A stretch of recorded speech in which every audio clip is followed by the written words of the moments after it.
What's up, kitty? Meow. No, she's not coming to me. She's coming to you, maybe. She's not coming to me. She wants food, or to be let outside, or one of 10 other things. Big kitty. What is happening? Oh, I forgot to pop out. Oh, I forgot to do a couple things. This is my last day of vacation. Okay, sorry.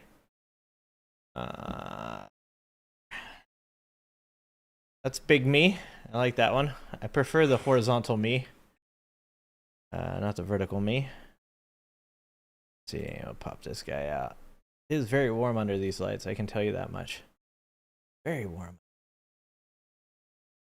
What is going on? What's happening, Mike? What about Bob? Bob was here last time. Bob was here for a minute. I was making fun of Bob. I was making a Bob. I made a Bob earlier in the bathroom, but I was making fun of Bob last time I was in here while we were watching the Good Liars videos. That was good times. That Good Liars video was amazing. Independence, guys. Independence. Let's see. What we got going on? You guys watch the FIFA World Cup? You guys watch the FIFA World Cup? I was ranting too much, so I was like, I better get on the better just go on the stream, so that way nobody else has to hear, just you guys. It's also the last day of my vacation. That is totally not a Sierra Nevada. Definitely not. That is sparkling water in a Sierra Nevada can. Let's see what we got. So we got all kinds of videos to watch tonight. You guys watch the finals to Spain 1-0. Great game. I know, like, Americans are probably like, what do you mean 1-0? I'll have you guys know I'm a baseball fan, so 1-0 is a good score. It's a good score. Dude, two 19-year-olds. I got a commercial already? YouTube's got to make their money, Mike. That's the way it works, okay? YouTube needs to make their $10 billion off of the channel that I make, $4 a video off of. There's Bob. Bob, look at him, just in time. Woke Mike's his illegitimate twin. Mike, is that the brother that you send all your videos to in Ohio? Guarantee Bob lives in Ohio. Bob gives off big Ohio vibes. Big Cleveland vibes, actually. Or maybe Kentucky. Maybe Kentucky as well. All right. Close? I was close? I knew it! Fuck it, I'm good at this game. What's happening, Pam? What's going on, Quiet Storm? Yeah, if you guys watch that World Cup it's really good. The third place game, I don't know why they have a third place game. I'm guessing it's for money. I'm guessing it like determines how much money your team takes home at the end of the day. Watched a lot of youth soccer. I have not watched a lot of professional soccer in my life. But over the last week and a half, of course, I became an expert just like every other American. Right. I know everything that you need to know about soccer. I've also watched like 4 soccer documentaries, so that makes me an expert in YouTube terms. That means I can speak to soccer with utter legitimacy. I am the most expert of experts now. But I don't know why there was a third place game, but the third place game was pretty amazing. England and France, 10 goals. France being down 4-0 in the first half and then coming back to make the game 4-3. All right, that was pretty amazing. To be honest, that was an amazing game. And we got the TV set up outside in the garage now where I lift weights, and we were able to watch some soccer while we were lifting weights, so that was good times. Really like that setup. But yeah, the World Cup having a third place game is a little bit strange. I don't know if they get medals. I don't think they get medals, but it happened, and it was a good game. And then, obviously, the Spain game was amazing because Donald Trump literally had just said, what was it, a month ago, 2 weeks ago, that we were no longer trading with Spain anymore, and then had to hand the trophy to Spain, who tried to usher him off of the stage. And I didn't even know, be 100% honest with you guys, I didn't know that Trump had lingered with the trophy session. I thought that maybe, that was something they did, but it turns out that Spain edited him out of the picture, and everybody was like, nope, Donald Trump literally didn't know he needed to leave the stage. He just looked like a lost child. He was just on the end of a bunch of super athletic brown-skinned dudes with tattoos looking so fucking out of place, like a large child in his dad's suit, just bebopping away at the end of it while they're just doing something that he could never do in his entire life. It was such a surreal moment. It was so strange. But then I found out later, yeah, I guess he was not supposed to be hanging out at the end of the picture, and then he got edited out by Spain. And to make it all worse now, there's a couple conservatives. This is how far out of reality MAGA lives. There's a couple accounts on X now saying, look at how well Spain treated Donald Trump. They wanted him to stay and do his little dance. And then they posted a clip, and I'm guessing it's because they know that MAGA doesn't have any attention span at all. Because if you watch the clip, literally nobody in the clip does the little dance with Trump. Trump does this little thing. One person kind of gives him like a one-hander. And then the rest of them are kind of like shooing him off the stage like, hey, we're trying to celebrate. Like, I mean, that's not even like, it's not even like they were fucking demeaning dude or anything. They were just like, get out of the way, dog. You didn't win the World Cup. We did. I got text. What's up? In like account, like how they have like a photo of like. Mm-hmm. They cropped it. Yeah, they cropped out Donald Trump. That's my son telling me about it. Yeah, they cropped him out of there. Of course they did, because he, like I said 2 weeks ago, said that they were no longer going to trade with Spain anymore. Like, the dude says shit and then just thinks people just aren't going to, like, be mad. Like, I'm Donald Trump. They're going to love me anyways. I thought it was great. Actually, and the curse goes on. The Knicks would won, 13 games straight. Donald Trump attends a game. They lose. The Chiefs play my Eagles, which I actually have to give Donald Trump some credit for this one. Play my Eagles. He picks the Chiefs to win, and the Eagles win. And then, because, of course, we can't take a W in Philly. We can't take a W and just walk away with it. We've just got to do something stupid. Saquon Barkley goes and plays golf with Donald Trump. Saquon Barkley, we have one of the worst seasons as a defending champ. We lose A.J. Brown, and now Saquon Barkley's house got broken into. And I don't want to ever be a guy that says that anyone deserves bad things, but Saquon Barkley should really think about his life choices. Like, brother, since you play golf with Donald Trump, we had a terrible season. We lost A.J. Brown, and your house got broken into. Maybe don't play golf with fucking the Mandarin Messiah. Maybe don't do that. Maybe stay away from Orange Hitler this season, please. Please just stay away from him, so that way we don't go like 4-12, for the love of Christ.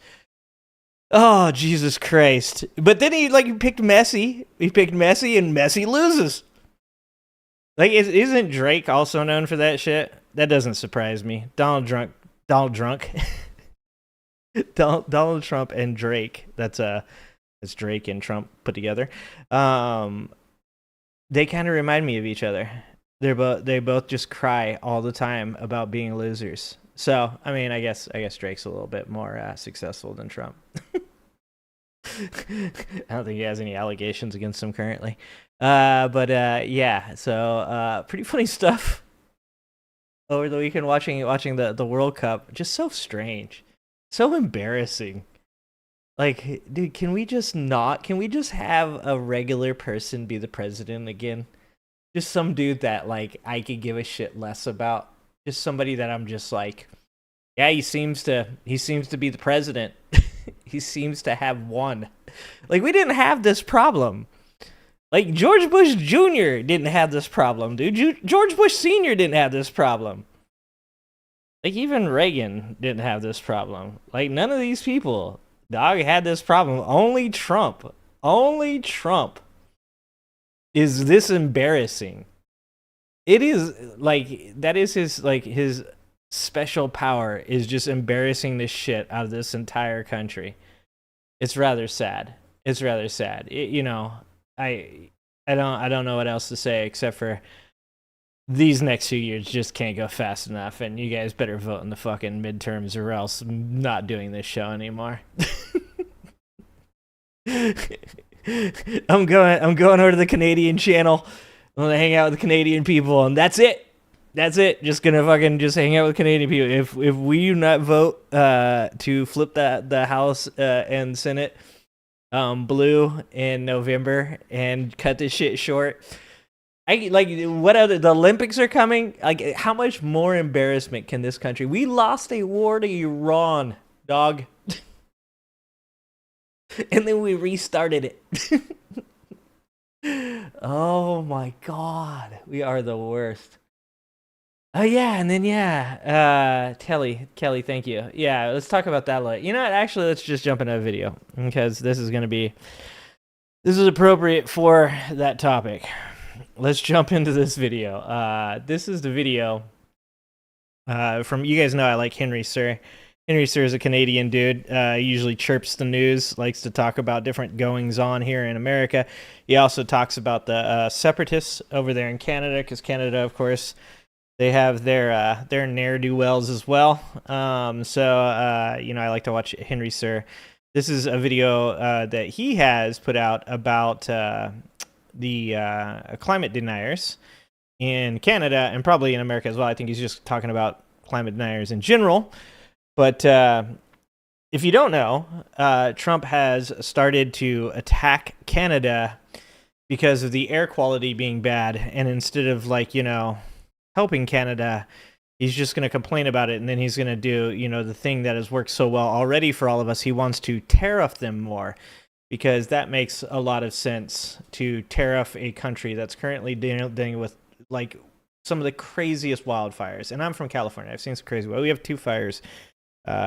Two fires? I think there's still two going. There's one that's pretty close, but I think there's a second one that's not too far away as well here in California. Of course, there's multiple wildfires going in California. So this is Henry Sir, and this is his video on climate change deniers, and we're going to talk a little bit about the Canada fires here in a second too.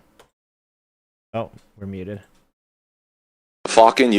Honest question, Henry here, with a question so stupid you'd think it went to school in the States. Climate change deniers. Why? Why as the world literally burns around us is your instinct to deny it or call it a liberal hoax? What a shitty prank. Haha, gotcha. You alpha patriots fell for it and prioritized the environment's well-being over greedy billionaires profiting off it. Now your children and their children might be able to breathe clean air and play outside without their faces melting off. Haha.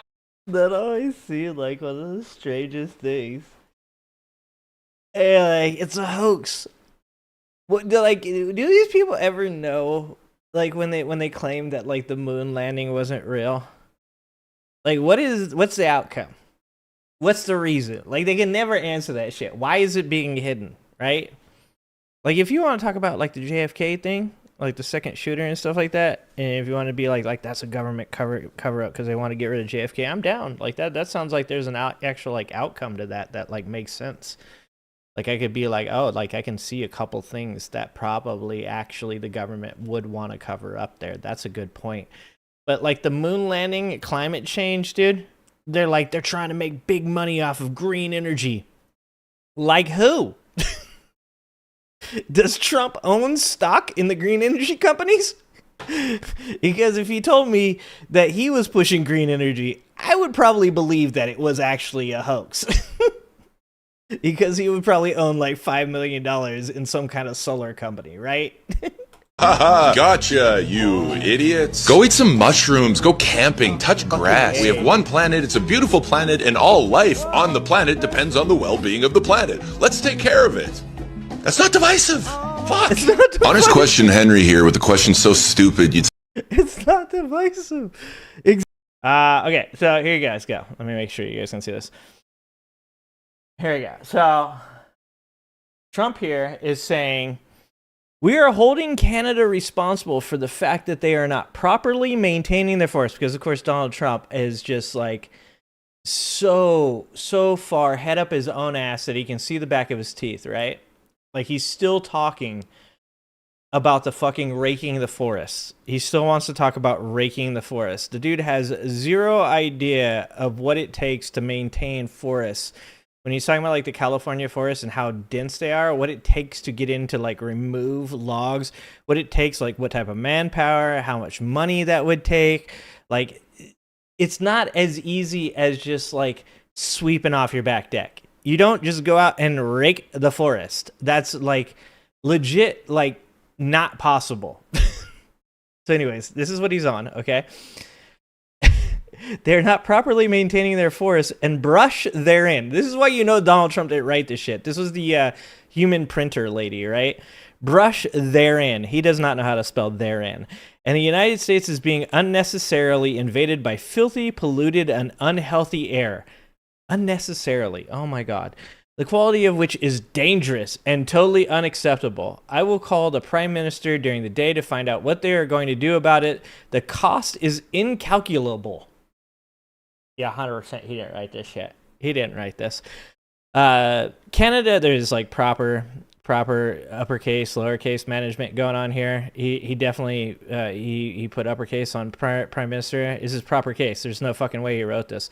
Canada has refused to engage in basic forest management and debris removal, knowing that such refusal will lead to exactly this result. No, climate change leads to this result. This is willful negligence and becoming a yearly occurrence, costing the United States billions of dollars, which cost of this pollution must of necessity be added to the tariffs Canada is currently paying. Thank you for attention to this matter. The human printer that works for Donald J. Trump because she's a weirdo. 100%. He didn't write this. But even with that, I mean, he dictates it. This is what he believes. These are people. Maybe Herschel Walker wrote it. Oh, no. You could comb the forest. That's true. You could comb the forest. Oh, my God. So anyways, Donald Trump just increased some tariffs by 50% now. Yeah. This is the dumbest shit that has ever happened. The fact that Canada, was it last year, sent a bunch of firefighters to help California with our wildfires, and instead of us helping them, now he's talking about that he's going to come to California and turn on a faucet? He's going to turn on the faucet 35% because no one's ever thought about that because he's a stable genius. Let's see if we can find that one.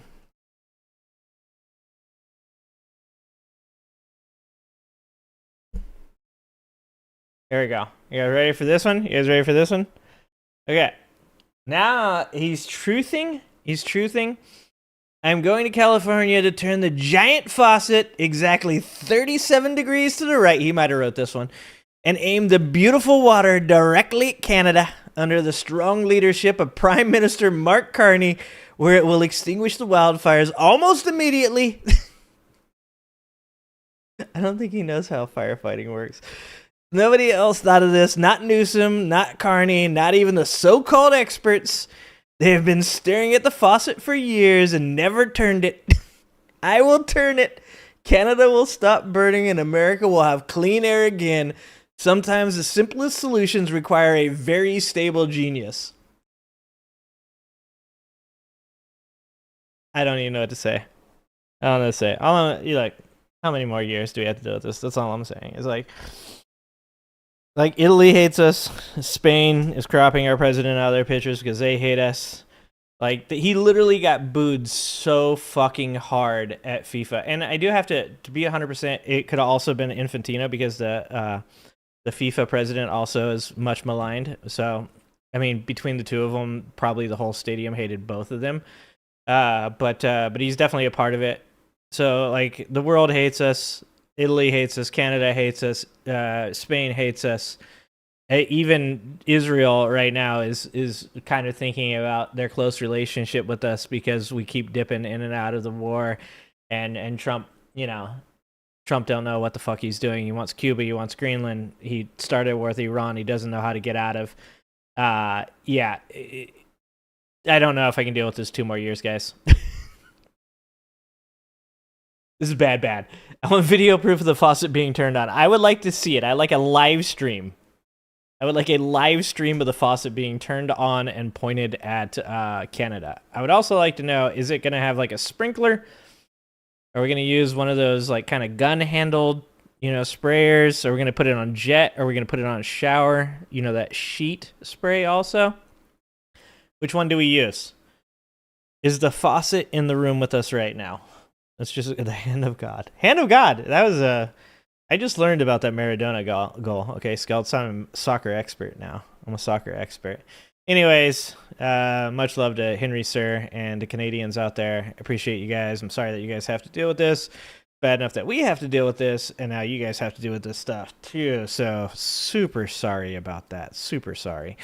What else do we have on here? We got plenty. You know what? Actually, let's watch a funny video. Let's watch a funny video because I'm not sure I can just watch Trump stuff for the entire night. You guys like Adam Friedland? I like Adam Friedland. Was he on? I don't think I can say the name of his old show on here. People think right now that I like Adam Friedland, and I really like Tim Heidecker. Tim Heidecker is the guy for The Onion, who is now running InfoWars, which of course they took from Alex Jones. And does it not say something about Adam Jones? Adam Jones played for the Bengals. Sorry, Adam Jones. Sorry, Pac-Man. I think he's dead. No, he's still alive, right? Anyways, rest in peace if you're not alive anymore. Alex Jones, of course, ran The Onion. It just goes to show that Alex Jones was not enough of a bootlicker. That Donald Trump did not step in and intercede for him to keep his show from getting taken away. So now Tim Heidecker and The Onion runs it. So this is Adam Friedland and Tim Heidecker talking about the direction of right-wing comedy. I'm getting paid by the DNC. Like, they think that I'm the one they chose. You're a shill. Yeah, I haven't gotten a call yet. I wish you would stick to comedy too, because I would. Funny boy. No, I want money at this point. I just want money at this point. Do you? Well, you don't. You're not on social media. I have it, yeah, but I try you don't not to. Post and stuff. I've been Sometimes looking. I mean, I do post a lot about all sorts of stuff, and when I do, obviously, when I do post about politics, which I'm just a guy who has opinions about the world I live in. Yeah. And people get very upset and say you should stick to comedy. I get that every time, and I'm wondering if that's now just a shut up and dribble. They're saying. Yeah. I was gonna say it's LeBron James. Shut up and dribble. If that's now just like an AI, a bot. Is that a bot? Can we figure out if they're bots or those people out there who really feel that way? No, those are the critics. Yeah, those are like guys at the Times. Those are like those are smart guys that are doing that. Right. Yeah, I like it. Yeah, the New York Times is logging onto your social media posts and saying shit like "shut up and dribble." I am 100% convinced that it's all bots, dude. Because just the responses and stuff. There's a couple actual community notes I saw on X today where it was like a person that had posted like, I'm going to be voting for all red down the ballot. If you're not voting all red, then unsubscribe to me or whatever it was. And there's a community note on it that was like, this account is based in East Asia, just so everybody knows. They're all bots, dude. It's all bots. There's fake, no MAGA. Talk show laugh. There's no MAGA left. For that shit joke that I just made. Well, it is. Should I punch it up for you? Yeah, go ahead. Let's do another take of my laugh. Okay. Just keep it clean. Well, those guys are probably college professors. And, yeah. Okay. DJ, you're definitely. I don't know. I've bot. heard you speak about like where you've seen comedy go in the last couple of years. You better not be. Maybe like Mark Norman again. Oh, okay. Where did I see it go? Yeah, I mean, like you deal with it a lot in office hours. Like you do it sort of in the sense of like parody. Like you did that Rogan parody, and then you did the Maher parody, which is so funny. But like, does it suck? Do you think it sucks now? You know it does. But it's always kind of sucked, no? Yes. Yeah.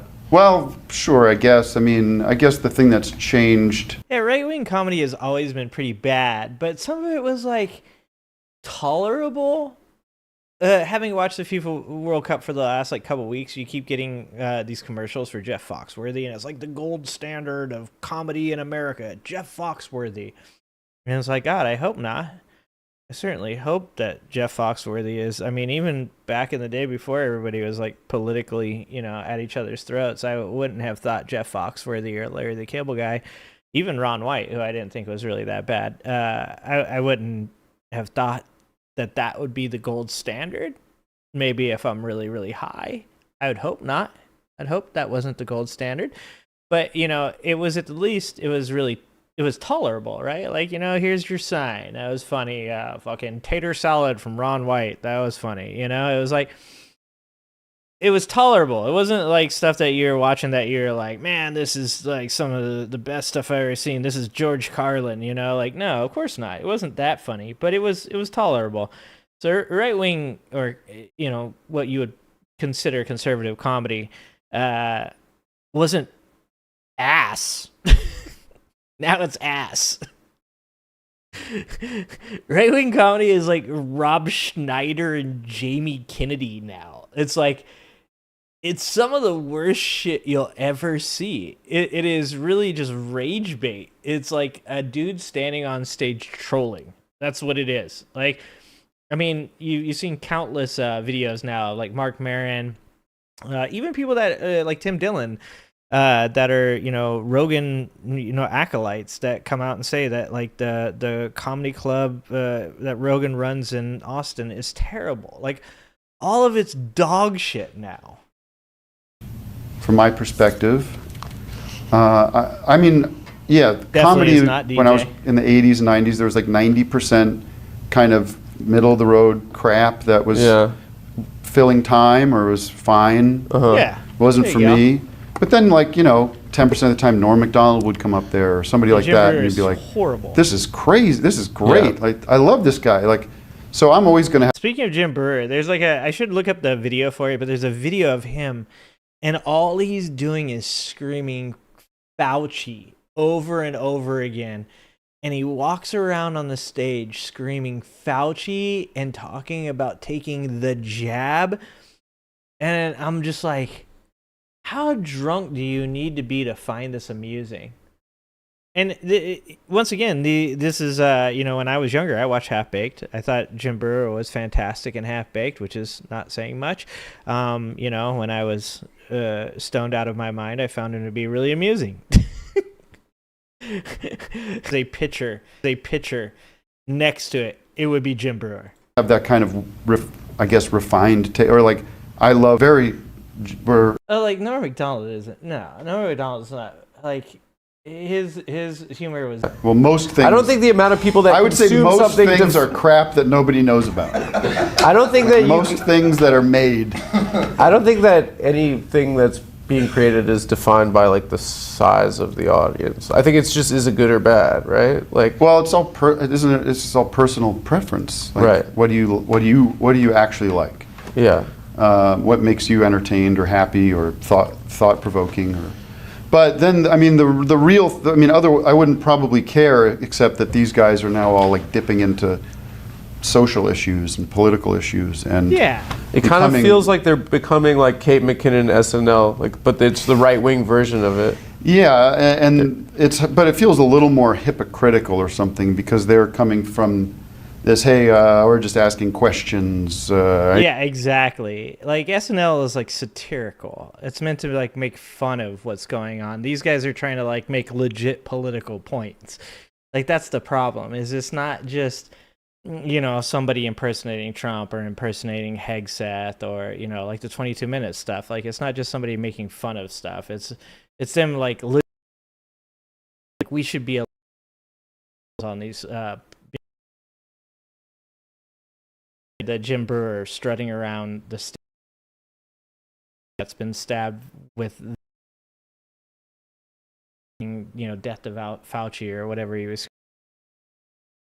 Like, that's not SNL. That's not parody. It's parody. It's parody in like the weirdest way. parody of real life, parody of being a human being, but it is not like they're not just trying to satirize or parody politics. They're literally trying to be political pundits. They're trying to be commentators. Just, you know, and it's also just not funny too. It's boring.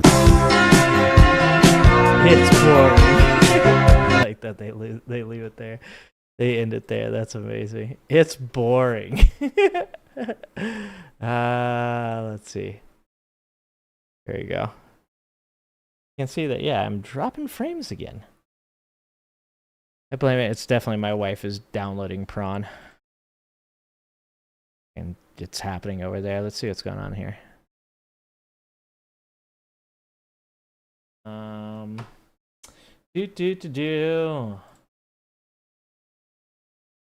Check my adapter options. We're disabled. We're disabled. That's not ableist. I'm talking about my computer. Okay. There we go. I don't know. I blame my wife. It's obviously her fault. It's definitely not my fault. No way.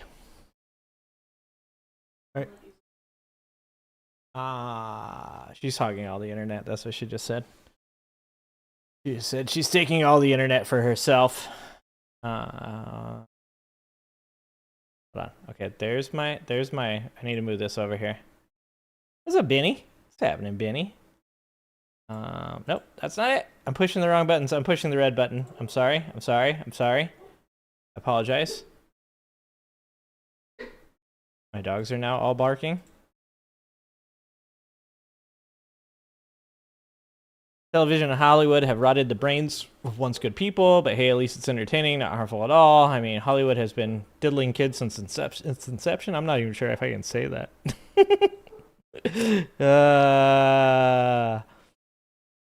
Yeah, we lost a lot of frames. I think my internet's being bad tonight. That's actually not. I don't think this one's my YouTube's fault or my fault. I think this is actually going to be on the ISP. I should download more internet. Can I do that? Can I download more internet? Is that allowable? I want to watch this one because my Canadian fans over on the Angry Ginger Funny Live Clips channel, they keep telling me to watch this Ron James Trump rant, and I've been looking for good other content because I've been watching the 22 minutes videos, which are amazing. But I was hoping to like branch out a little bit, and so I saw that there's this Ron James Trump rant. Now it's from like 9 years ago. I don't know if he has a new one, but we're gonna watch this one because they keep telling me to watch this. In his first year, Trump's approval. Hold on, calm down, Ron. Let's watch this, and we're gonna talk about this guy a little bit. This is a Canadian named Ron James, and this is his Trump rant from 8 years ago. I'm sure it's still pertinent. I'm sure it's still pertinent. In his first year, Trump's approval rating dipped as low as 33%. This is supposed to be his honeymoon phase. 33%. Syphilis polls higher. But none of this matters to his base because the rot goes far deeper than this bejeweled, vacuous charlatan they elected, who, when he's not browbeating the needy from his bully pulpit, is barking a bogus promise of salvation to his legions of lost and defiantly blind disciples, all praying for deliverance from their fast food, hate-fueled, boob tube, fake news, marginalized lives of angry alienation. Oh my God. He kind of reminds me of George Carlin a little bit. Everyone mesmerized by the myth of American exceptionalism, and it's... Oh, shit, that hurts. God, that one right in the ribs. Oh, that was painful. Attendant infantile magical belief they'll finally get what they've been told they deserve, regardless of living in a nation where their hope has long since been broken, courtesy of a rigged system of casino crony capitalism run by the very kind of creatures who crawl from the swamp the mutant they voted for claimed he'd drain. Oh my God, that was amazing. And it's all enabled by a ruthless collection of diamond-crusted, helmet-haired, fundamental Christian fascists whose fealty to the man from Galilee they worship makes a mockery of everything he stood for. which, if I recall Sunday school, never, ever once involved Jesus grabbing Mary Magdalene by the...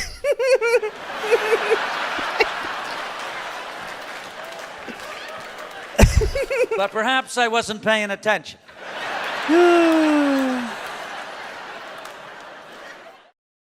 Oh my god, that was kind of amazing, to be honest. That was actually very much amazing. Dude, do you think? What do you think? You kind of remember me a little bit of, it reminded me a little bit of George Carlin. I got one more here. From him. Let's watch this other one from him. This is called The Trump Swamp by, or wait, I think that's the same thing. I thought I had a second one. I do have a second one, don't I? This is the In same. his first year, Trump... Nope, that's the same one. Okay, hold on. I had one more. We're gonna find it. Oh, here we go. Here's his other one on Trump here. This is Trump. I like him. He speaks his mind. So let's see here.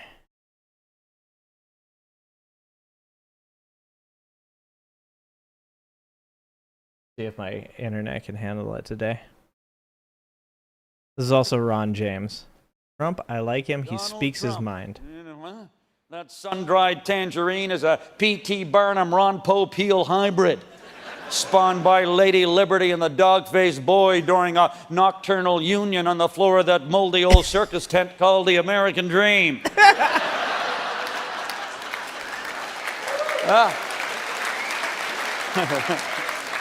Littered with peanut shells, broken hope, Jack Ruby's handgun, and Elvis Presley's soiled jumpsuit he dropped before shagging Anne Margaret.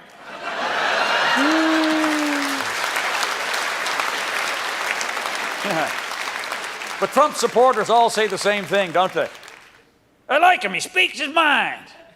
Well, let me tell you something, buddy. The outpatient in the park screaming at pigeons is speaking his mind. So does a 2-year-old who wants ice cream for breakfast. The Oval Office is one place where you might want an adult in the room. So Definitely not what Trump supporters want. He's pretty amazing, actually. I like this guy. We might be watching more of his stuff. He had another one that he was talking about how ass backwards the American government is compared to the Canadian government. Absolutely insane. Absolutely insane. He's really good. I like that guy. He's awesome. Let's see. What else do we want to watch? My audio stream rate is not doing great right now. American fucking Nightmare is more like it. 1000%. I don't know. It's not hard to make jokes about him, Benny. It's hard to laugh at him. See, that's the problem. Is it's like everything he says is really, really funny, but it's really, really sad too, and really, really depressing as well. Let's see. What is this? Netanyahu found a U.S. president stupid enough. Oh, okay. Let's watch this video. This looks good. Just watch this one. I don't even know what this is about. I just saw the title and I was like, we should watch this. It's by the Financial Express. And it is... On top of... Who is this? Senator Van Hollen. Senator Van Hollen tears into Donald Trump and Bibi Netanyahu. Let's watch this video.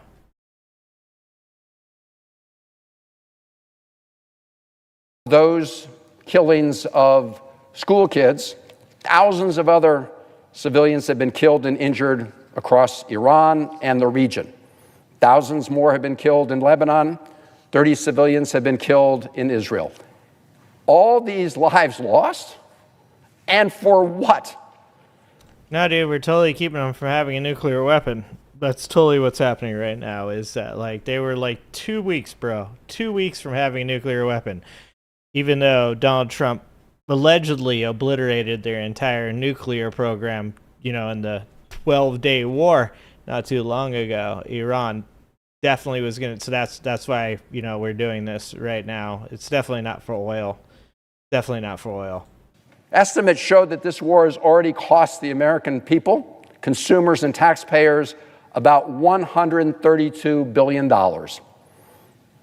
And the amount is growing by the day. It's a strategic blunder of huge proportions. And then we thought we were finally on the way to ending this war when the MOU between the United States and Iran was signed. I don't know if you thought that we were on the way. I didn't think that we were on the way to end this war. I thought it was all bullshit in the first place, and he was lying about it. And also, I understand that a memorandum of understanding isn't something that's even introduced in a government program. Like, you don't ever get into a war and then introduce a memorandum of understanding. Like, that's just like it on the face of what it is. It's completely not serious. In June. At that time, I said on this floor that I wanted peace to prevail, and I hoped that the deal would become the foundation for a broader diplomatic. And what exactly were we going to get from any of that? Anyways, what was going to change? Donald Trump gets to put up a new Trump Tower in Iran? Did he think that, he was going to get able to move his buddies, that work over at Chevron and BP, and that they're going to take over the Iranian oil supply? Did he think that we're going to, go in halvesies on Karg Island? Like, what? Like, please put me in a place where I can understand what it would be like to sit at that table and understand what this man thought he was going to get from this war in Iran. Even in like the simplest of terms, if you wanted to say that you thought that you were going to stop Iran from having a nuclear weapon, would you not have just kept the terms of the agreement that Barack Obama had in the first place? Because that was the most likely route to them having a process to monitorism. One that's not perfect. One that, yeah, sure, they had to be notified before, the inspectors showed up. Sure, it's not perfect. But what did you think you were going to make better? What did you think was going to end up becoming stronger by going to war with Iran? Because nothing has actually turned out to be better. In fact, now Iran knows better than they ever did before that if they do want to shut down the Strait of Hormuz, they can shut down the Strait of Hormuz. And they also know that the rest of the world will not intervene if somebody goes rogue like Donald Trump did and decides to go in and invade them. In fact, the rest of the world is going to, at one point or another, they're going to turn on Donald Trump. Because at one point or another, their economies are going to start to suffer because of Donald Trump's actions. And he's going to find himself placing people that were never on the side of Iran, never actually agreed with Iran, never agreed with the religious extremism, the human rights violations, that never wanted to have to sit on the same side of the table as them. He's going to find that they're going to be sitting across from him, not on the same side of the table as he is. Settlement. That's looking less and less likely by the day. As the U.S. and Iran continue to ramp up the tempo of strikes, and now President Trump says the United States will take control of the Strait of Hormuz, reimpose the blockade on Iran, and charge a 20% toll on shipping. So now we're going to toll. So does Donald Trump ever think up anything on his own? Did he literally just steal an idea from Iran? We're going to now toll the ships coming. Iran says they're going to toll, and Donald Trump's like, no, we're going to toll. Oh, my God. CENTCOM said in a statement over the weekend that they struck 140 targets in Iran on Saturday alone. Iran has said the strait is closed and continues to attack ships. Everything points to renewed war, a war that was a disaster from the start. Madam President, I hope that President Trump would have learned something from this needless tragedy, that military adventurism, the promises of quick victory, the fantasies of regime change, and the endless effort to undermine diplomacy led us directly to this disaster. But I would just say it was dementia and hubris, but sure, if you want to go ahead and give him the benefit of the doubt, I guess that's fine. But apparently he has not learned from those mistakes. But we, the United States Senate, we should not add more fuel to those mistakes with this defense authorization bill. When you've dug yourself into a hole, the first thing you should do is stop digging. Beyond Iran, this bill also has no guardrails on the Trump administration's overreach on war-making and warmongering anywhere else in the world. It does nothing to restrain the strikes in the Caribbean that have murdered people on the high seas, or the grabbing of Venezuelan oil, or any adventure the president may dream about in Greenland, or the ongoing humanitarian disaster being visited on the people of Cuba. It does nothing to constrain the president in those areas. Nothing to prevent the use of those monies that are authorized for any of those purposes or anything else. Madam President, when Congress fails to exercise its constitutional responsibility, we leave the American people with wars that are easy to start, difficult to end, and driven by agendas that may not serve our national interests. It was just a few weeks into the Iran war that Prime Minister Netanyahu said, and I quote, "We are also bringing to this campaign the assistance to the United States, my friend, U.S. President Donald Trump, and the U.S. military. This coalition of forces allows us to do what I have yearned to do for 40 years," said Israeli Prime Minister Netanyahu. And in that 40 years, no one else has been dumb enough to join up with Netanyahu. Not George Bush Jr., not George Bush Sr. No one until Trump was dumb enough to get themselves involved in this. This is like a level of stupidity that has never before been seen in this country, and that is saying a lot considering the types of people that we have put in power here in America, whether it be in the House or it be in the Senate or it be in the presidency. At this point, I don't know that Lauren Boebert could do a worse job than Donald Trump. And I'm pretty damn sure that Marjorie Taylor Greene could have done a better job than Donald Trump. Netanyahu found his clown. He found his patsy. He found the guy that literally could be drug around by his hubris. He was told that, there would be glory and there would be, his name would be written in the history books, and it will be written in the history books. It'll be written as the dumbest fucking American president to ever exist. Yep, for 40 years, 4 decades, Benjamin Netanyahu has wanted this war. And he finally found an American president who was stupid enough and reckless enough to do it with him. That broader context is important when considering some of the new provisions in this NDAA that I mentioned earlier. They don't exist in isolation. They don't exist in a vacuum. They are part of the same pattern, one that would further tie the United States to the agenda of Prime Minister Netanyahu and the government of Israel at precisely the moment that Congress should be reclaiming its constitutional role, not surrendering more of it. The first provision, Section 1217, would mandate the creation of a United States-Israel Defense Technology Cooperation Initiative. This would require the expansion and acceleration of the U.S.-Israel defense relationship, including technology sharing, co-production of weapon systems, and bilateral research and development across sensitive domains like biotechnology, autonomous systems, artificial intelligence, and cyber warfare. And to what goal? To what goal?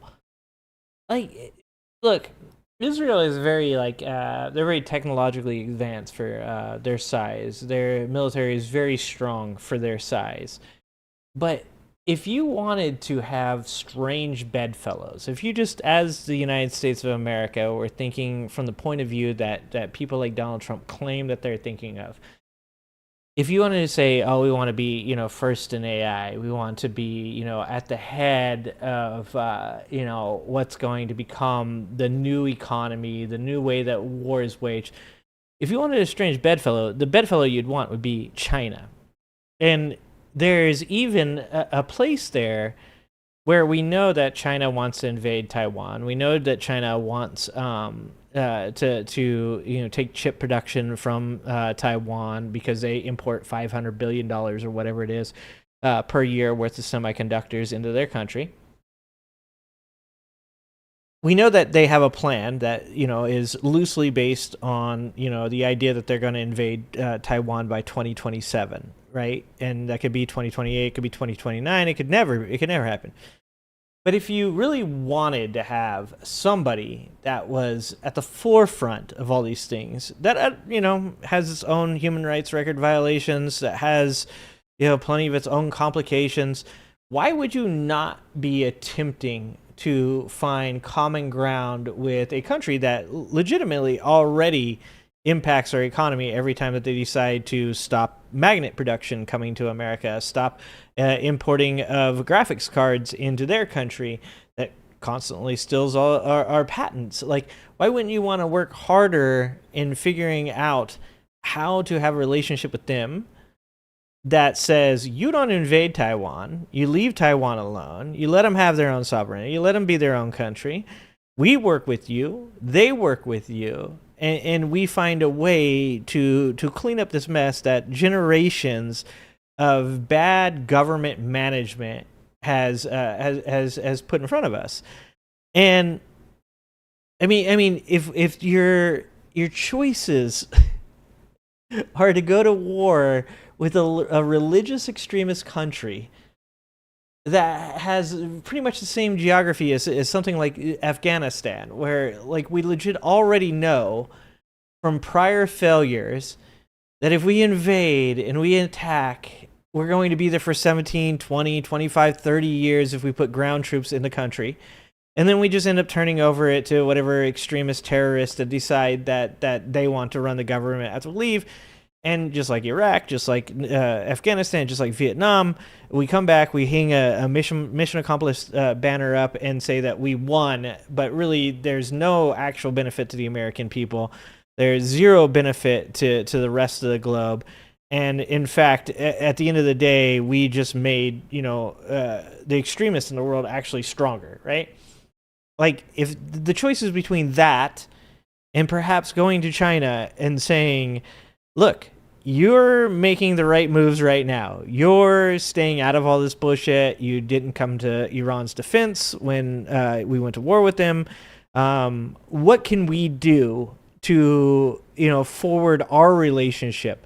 It just doesn't seem to make any sense. And Prime Minister Netanyahu has openly stated that this initiative, it was his idea. In a letter to Congresswoman, I don't know the status of Mitch McConnell, but people are asking if he has a sister.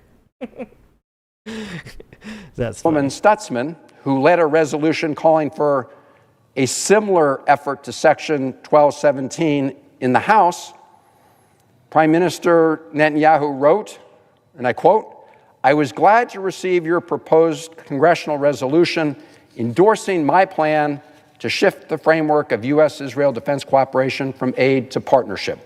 That's the way he put it. Just this weekend, Prime Minister Netanyahu acknowledged on Fox News that this was about merging and meshing Israel's military procurement with that of the United States. Again, he said, I'm calling it from aid to partnership. Madam President, if the United States and Israel... Yeah, and what Original Props just said is just like, that's actually just the truth of it. Whenever you just sit here and you try to make sense of any of this, it's never going to make sense, because Donald Trump is a kleptocrat. He's just in it for himself. He doesn't care. There is no bigger, grander plan. There is no goal. There's no plan for the future of America. This is all just based off of Donald Trump's need to solidify himself as what at least he believes is one of the most influential figures in world history, not just in American history, but in world history.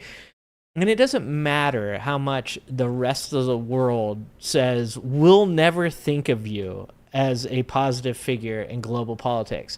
He doesn't hear those words. They go in one ear and out the other. All the man cares about is in his own opinion that he was important, that he did something impactful, that he was the greatest American president of all time. I was going to say that at the end of all of this, when you already see BRICS countries getting together, right? Brazil and Iran and China and Russia, when you see all these countries getting together and forming these alliances and the death of the petrodollar and everything that's going on in America right now, you already, if you have a brain at all, you already know that America is not the number one world power anymore. We've fallen far from that number. I don't know how far down we are, but we're not near number one anymore. And it's just it's the dying MMA fighter at the end of his career. It is a guy that, you know, was 19-0 with 18 knockouts, and he loses a fight, and instead of like just admitting to it and going back to the drawing board and getting better, just keeps going out there and throwing haymakers and getting knocked out in the second round. And the next thing you know, he's 19-5, and he's talking about the good old days and talking about how, you know, he made the sport what it was. That's who America is now. And the rest of the world knows it, but America doesn't yet. America hasn't quite came to grasp yet with the fact that we are no longer the most influential world power. We are not the most respected. Even our military, which is the strongest and most advanced military in the world, is no longer seen as that, because we went into Iran and we lost a war with a country that was shooting drones that cost tens of thousands of dollars to knock down missiles that were worth millions. There's no losing for Iran in this war. Donald Trump has said the words himself. Their inflation is 160% or higher. Their capabilities have been destroyed. All of these things are happening. And yet at the end of the day, Iran still exists. And Iran is still fighting. And Iran is still saying to Americans, if you want to keep doing this, we can do this as long as you want to do this. There is no winning that war. There is no way for Donald Trump or the United States of America to exit this war in Iran and say to the rest of the world, in any way that makes them believe that it is true, that we won. It is over, and it is time to get the fuck out of there, and it is time to vote Democratic Socialists into power in the Congress, in the Senate, and to impeach Donald Trump. That's the end of it.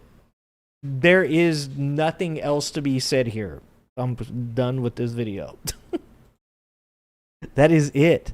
There's nothing else to be said there. And the reason...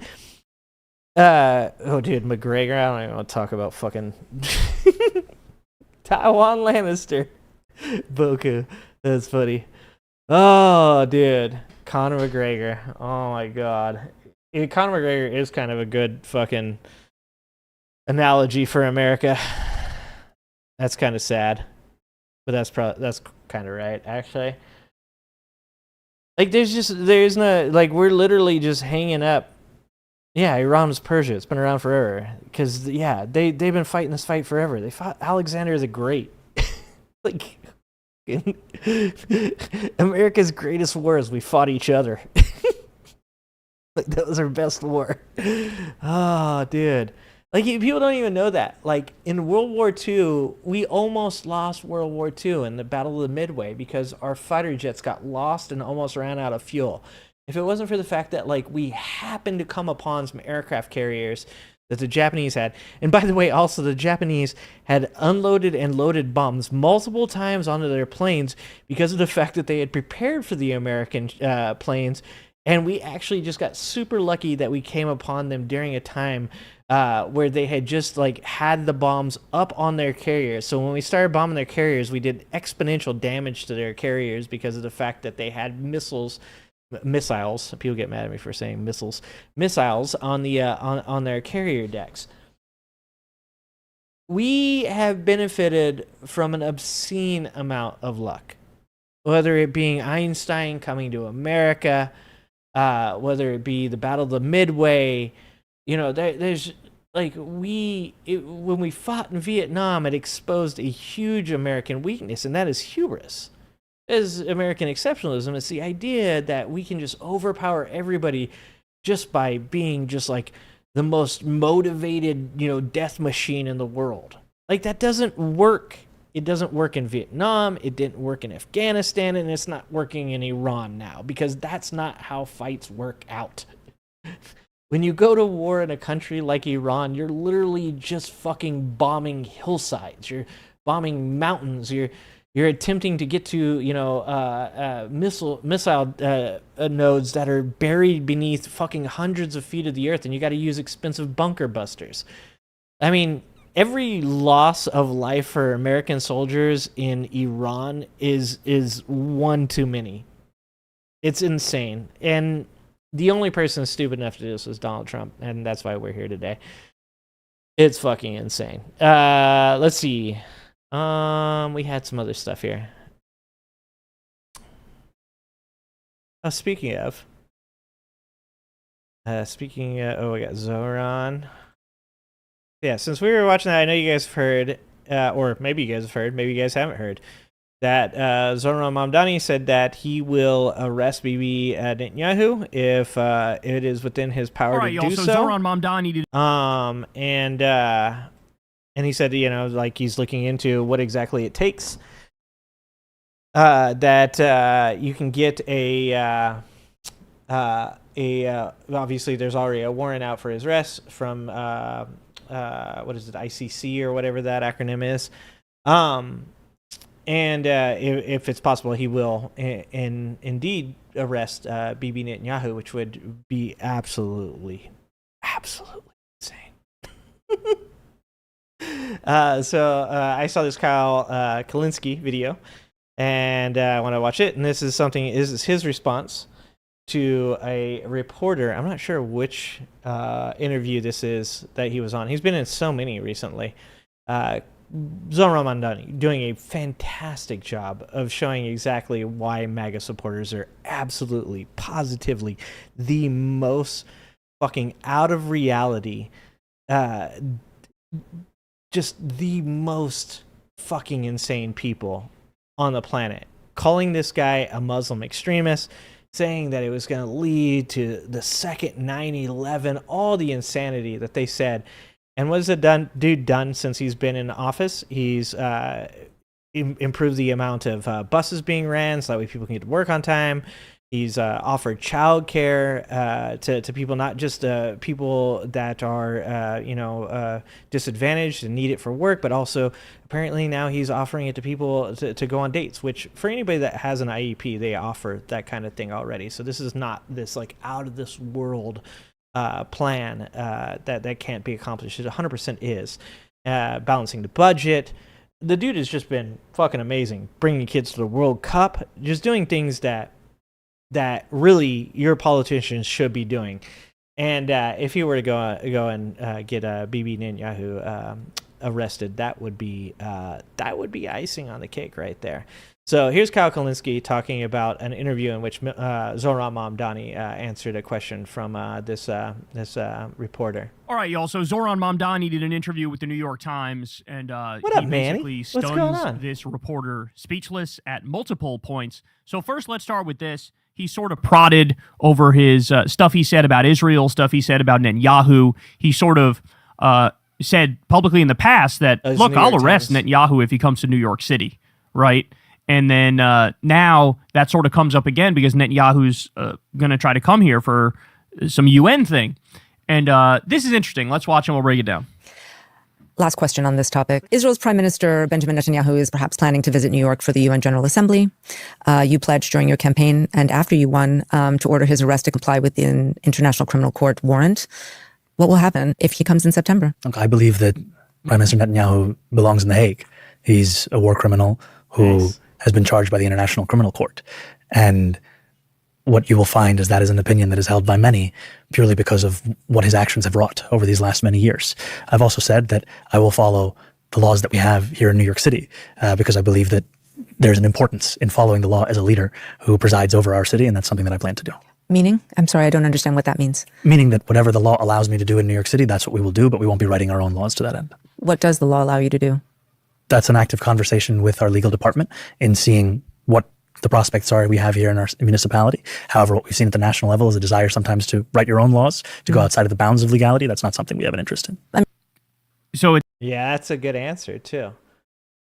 Because it is the right answer. It's this is, you know, when you talk about the DSA, when you talk about democratic socialists, obviously the picture that the fucking moronic MAGA supporters want to paint of Zohran Mamdani, or, you know, any of the other Bernie Sanders or El Sayed, the picture they want to paint is of these lawless communists that want to steal everything from you, that want to just take all of your hard-earned dollars, and you know what Donald Trump is already doing to you. And you know what Mamdani says there that's really important is that they want to do this the right way. And I think that'll even get some pushback from people on the left, right? Like that'll get some people that are like, fuck that shit. You know, like at the end of the day, if Trump's going to bend the law, if he's going to break the law, if he's going to, you know, push for unilateral executive authoritarianism, then why aren't we doing that? You know, why, when Netanyahu shows up, why don't we do it? And the answer to that is you don't do that, because if you do that and they have a way to getting out of that, then, you know, then they are going to, because right now, obviously, the most powerful person in the country is President of the United States, and he is friends with Bibi Netanyahu. It doesn't matter how many Americans go to Iran and die. Netanyahu hasn't just killed Palestinians. Netanyahu's, the blood of American soldiers also are on his and Donald Trump's hands. And when you have him come here and he has the support of a Republican. Republicans own the Congress, they own Senate, they own the executive, they own the Supreme Court. Doing it the right way is very important, and making sure that you have all your ducks in a row in case you do have to fight some type of legal case is very important. And I hope that Zohran Mamdani does find the means to arrest Netanyahu if he does show up in the city of New York, as obviously he is. Mamdani is not, you know, he's not the governor of the state of New York. He is the mayor of the city of New York. And you know, that even goes to show there's nobody else out there right now that has the balls that Mamdani does to even step up and say that they'll do those things. In the Democratic Party, when you talk about the establishment left, when you talk about liberals, you don't hear a single one of them talking about the fact that they could, you know, enforce the ICC's warrant on Netanyahu. They don't care. AIPAC pays them lots of money. They enjoy the benefits of being pro-Netanyahu. And just the fact that Mamdani is willing to stand up for those things just goes to show, once again, that Zohran Mamdani is not like a lot of these other bullshit politicians that are out there right now. He's doing exactly what he said he would do, and I can appreciate that. So that was actually a really good answer on his part. It sounds like he's trying to get them to arrest Netanyahu, but obviously he's going to come up against some resistance and doesn't know what he's allowed to do, right? Because there's going to be lots of resistance. Netanyahu's violating international law, but how does that exactly jive with like is he violating New York law per se? And what will the feds do when he does that? Will Donald Trump? How will Donald Trump react? Will he like cut off all the federal money that's by law mandated to go to New York City? There's like all these different aspects, but it sounds like he's low key trying to say like, hey, let's try to arrest this motherfucker. I mean, normally when people come to a UN General Assembly, they're granted a sort of amnesty because it is the seat of the United Nations. Is that what you're thinking that you'll honor, or you're actively looking to see if you can actually arrest him? I think we are looking at all of our legal obligations, and one of them is with regards to the United Nations. But the other part of this is we're not talking about a personal assessment of Benjamin Netanyahu. We're talking about the International Criminal Court and the fact that they have a warrant out for this prime minister's arrest. And I think it's important to talk about the weight that has as a charge, and also that as the mayor of New York City, I'll be following the laws of New York City. I mean, it would be a goated thing to do, but I highly doubt he's going to be able to pull it off. Yeah, I don't think he's going to be able to pull it off. And I don't think it's because of lack of him wanting to do it. I think that he'll probably, game it out and calculate it and realize that they're going to immediately find a way. Like, if he were to do it, it would just be a stunt because they would basically release him right away anyway. But it would still be so fucking badass if you could actually arrest this fucking son of a bitch. This absolute war criminal, this depraved. I mean, he is like modern day Hitler. Let's be serious. Trump and Netanyahu are like modern day Adolf Hitler. It would be so goated if he were to do that. Even if at the end of the day he does end up getting out, as he almost certainly would, like, just to send a fucking message to this prick. Like, bro, history's watching, and at some point this shit is gonna fucking catch up with you. But I don't know. We'll see what ends up happening. But damn, that's amazing that we're even having this conversation right now. He's certainly the only mayor in the country that would really like fucking, even engage in this conversation. So now we have Zohran basically talking about how, why the fuck are we wasting all this money blowing up innocent little kids overseas? We could use this money here. Very different hope and vision for the place they call home and also the country that they've helped to build. And it's hard to explain to a New Yorker why their needs are not even being discussed, and yet we have billions of dollars to kill civilians halfway across the world. I mean, earlier we were talking about the World Cup, and we'll be watching the games here, and then you'll look to the news and you'll find that even someone who had gone to Gaza on a relief mission to set up watch parties was then killed by the Israeli military. I literally just covered this the other day. An Egyptian man who made it so that kids in Gaza could watch the World Cup. They killed that guy on purpose. Israel murdered that guy on purpose because he dared to try to bring a little bit of joy into Gaza. Even someone who had gone to Gaza on a relief mission to set up watch parties was then killed by the Israeli military. There is no respite from a genocide, no matter even in a moment of joy for the entire world. Incredible. The New York Times doesn't know how to deal with a guy like Zohran. They have no idea. Here he talks about how what the Democratic Party can be moving forward. I think it can become the party of human rights for all people, and that must also include Palestinians. I think people are tired of exceptions being drawn. And we know that in politics, the more often you draw an exception, the more likely you are to draw another one. And people want consistency. They want to know that when they speak to you, they don't have to call you the next day to see if the wind is blowing differently, how you're going to answer them, but that they can trust you that this is something that you in fact do believe in. All right, more. Here he talks about... And the only way you're going to get that, the only way you're going to get that type of trust from people is by being consistent. And that's just something that, like, it just doesn't exist nowadays. It doesn't exist on the left. It doesn't exist on the right. The people that come forward and espouse these beliefs before they get elected rarely follow through with them. And that's why it's so important to see what you're seeing right now from Zohran Mamdani. And that is that he's doing a good job of following through on the things that he has claimed that he would. Now, I wouldn't say these are like easy things, because obviously there's still tons of pushback against even things like making bus fares more affordable for people, or to provide free buses, or the attempt at putting, government-ran grocery stores into, places that need them. Like, those things aren't easy. But I would say they're the easiest of some of the harder things that he's attempting to do when he says something like he's going to, fight against Donald Trump, or that he's going to arrest Bibi and Netanyahu. Those things are very, very hard things to do. And I think that it's pretty important for him to stay consistent and attempt those things. But I also think it's important for him to figure out ways to consistently complete those tasks as well.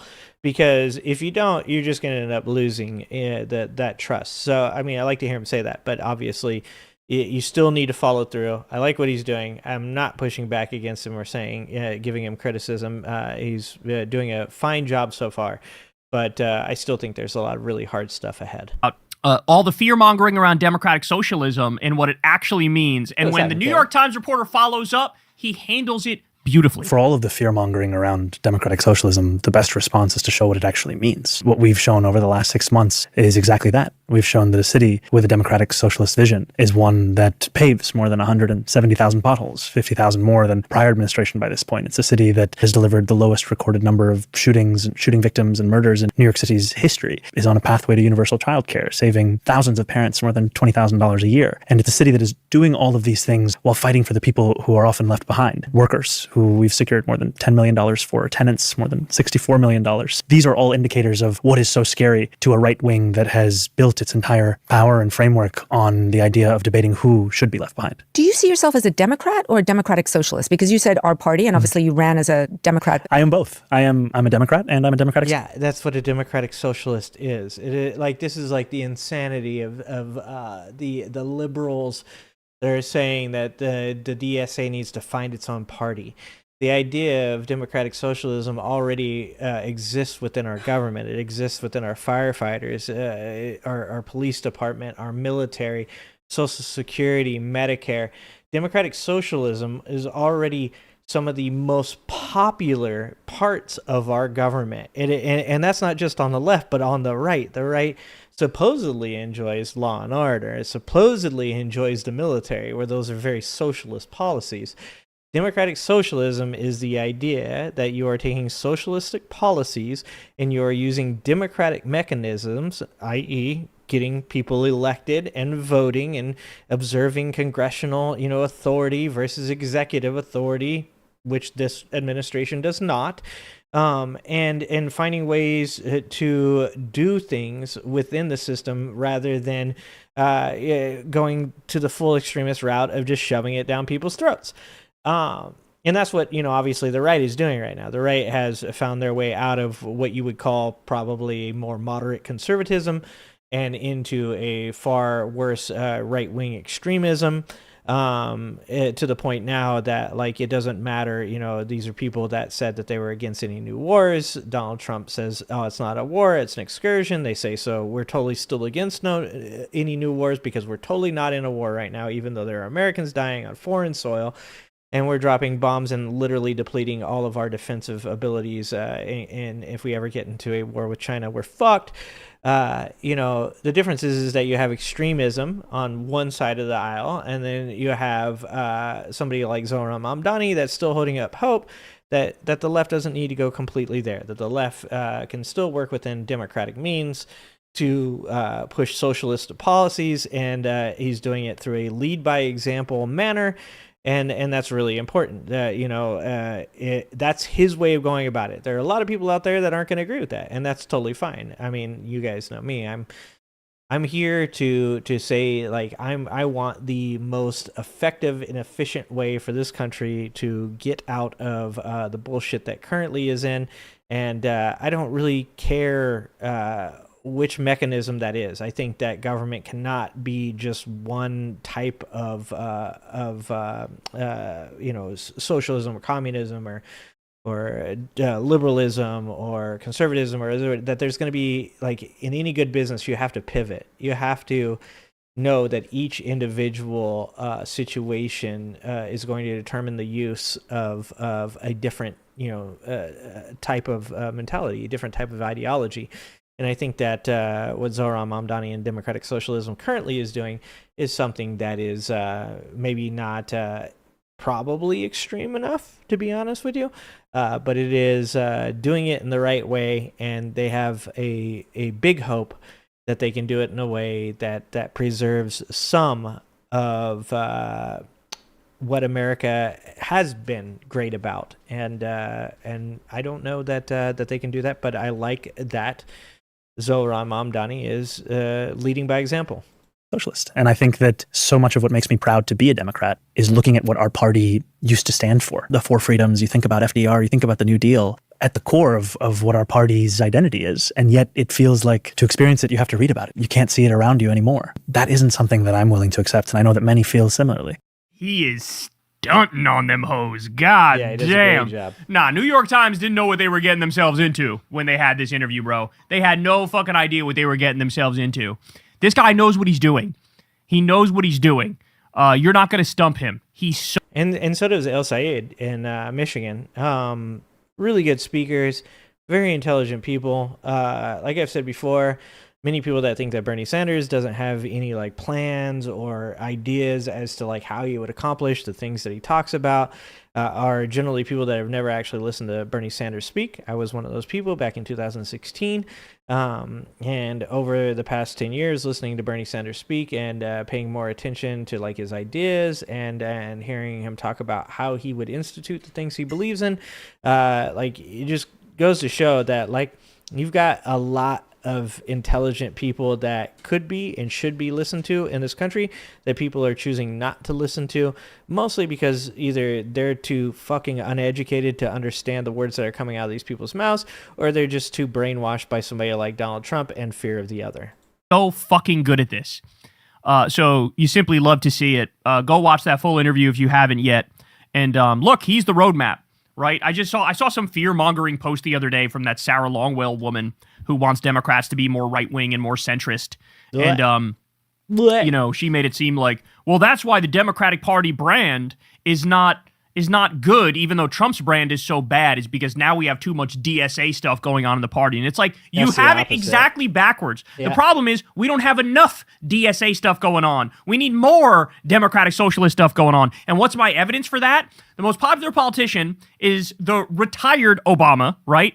And then right behind him, it's Bernie Sanders and Zohran Mamdani. Zohran is one of the only politicians who got in office and his approval rating went up because he immediately started delivering on his promises. If every Democratic politician embraced the policies of Zohran and governed like Zohran and did legislation like Zohran, then the Democratic Party brand would be 30 points higher like that. So they get it exactly backwards as per usual. Hey, y'all, do me. Yep, and the thing about that is, Trump supporters are thicker than a brick shit house, right? Like, they're not very well-educated people, but they generally espouse wanting the same things that somebody like a Democratic Socialist espouses, and that is they think that people, you know, should have healthcare. Mind you, they only think that in a very selfish way. They think that they should have healthcare, not other people.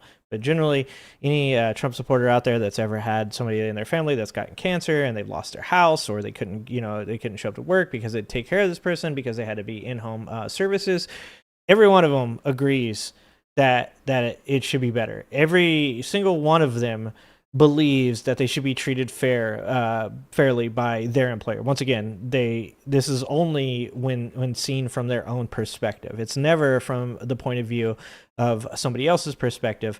But every time that you ask any of these people about how they think they should be treated, they think they should be treated with the same values that a Democratic Socialist runs on.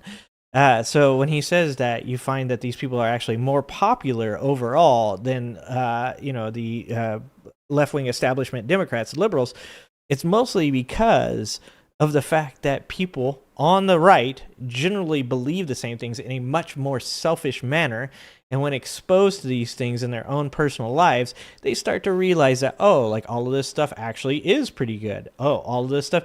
I mean, you hear it from Trump supporters all the time when they talk about Doge. They don't want waste, fraud, and corruption. Oh, why don't you want waste, fraud, and corruption? Well, we'd like to have more money in our paycheck. Okay, you know how we get more money in our paycheck? Well, we tax these people that aren't being taxed fairly right now. We take these people that are, their percentage of total wealth that they are actually expending on taxes every year compared to what you spend is completely insane. When you start explaining to Trump supporters that the middle class is actually the most important class in America, because the impoverished are done. You can't squeeze blood from that stone. You can't take anything more from those people. They don't have anything else to give, right? And then you take the wealthy, and the wealthy is unwilling to help in any manner to help support the rest of this country. The only people left are the middle class. The middle class do all the blue-collar jobs. The middle class are the people that show up for 40-hour weeks. They're the people that don't take vacations. They're the people that come in sick to work. They are the most important class in America. And there are a large percentage of the middle class that happen to be Republican, that happen to be conservative. And a big problem with that is the fact that those are people that are not educated. They're people that didn't grow up with the ability to be educated, or they're people that their parents ended up being uneducated and they passed down the bullshit that they believed. And it's selling the idea that it's a pull yourself up by the bootstraps and one day you might be Elon Musk mentality. That everybody's disenchanted from that. It's just some of them are still watching fucking the Fox News or the Newsmax, and they're still being told that the real person that's stealing from these people are immigrants or trans people or anybody but them. And when you have somebody like Zohran Mamdani that can come through and he can speak so well, it appeals to the left. And when his policies end up affecting right-wing and conservative types people, because if you don't know, it was something like 60,000 MAGA supporters actually voted for Zohran Mamdani. It was MAGA for Mamdani. Once they start to benefit from those policies, it's hard for them to say that they disagree with those policies. So I think that's really important. I think that what he's doing is doing a great job, and I think that they're socialists as well. They just don't know it yet. Yeah, everybody's a socialist. That's the fucking stupid part about all of this. Is if you are if you're less than the ultra wealthy in the society, you are socialist. You benefit from social programs. You benefit from government subsidies. People out there, like if there weren't government subsidies, you'd pay a lot more for fucking milk. If there wasn't government regulation surrounding things like price fixing, you'd be paying a lot more for products that you already pay a ton for. If there are more socialist policies, you'd actually be living an even better life because you wouldn't have the problems like we did during the avian flu, where you had all these grocery stores that are price gouging people because there'd be government regulations against those things. Everybody is a socialist, whether they think they are or not, unless you are ultra wealthy. If you are ultra wealthy, then you're a very conservative person because you can live on your own. You're very libertarian. You don't need anybody's help. If you're Elon Musk, you still are a socialist because he still is a welfare queen, the largest welfare queen in this country.